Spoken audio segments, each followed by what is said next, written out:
नहीं, किलो के क्या रेट है इसका? तरह का 10 रुपये तरह का, 10 रुपये का दे दे यार।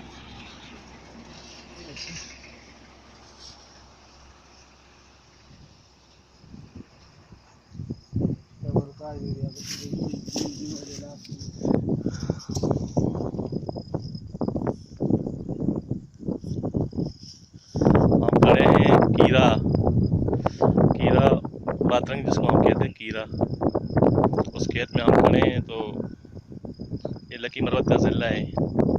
लकी मरवत में अलग है मंजी वाला। तो हवा भी चल रही है लेकिन टेम्परेचर भी बहुत ज़्यादा है, आज 42 का टेम्परेचर है। अब हम खेत में आए, इधर से हम गुज़र रहे थे तो भाई से अभी मैं कीरा ख़रीद रहा हूँ। अब पता नहीं इस टाइम तो मुझे याद नहीं कि इंग्लिश में इसको क्या कहते हैं। शापर नहीं है आपके पास? ये 10 रुपये का है? ये 10 रुपये। अच्छा अच्छा।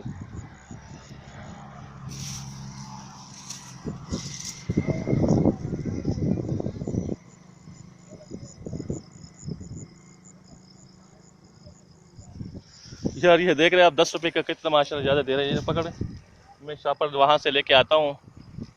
ये कीड़ा हम ले रहे हैं, ये सलाद में भी काम आएगा, इसको आप वैसे भी खा सकते हैं।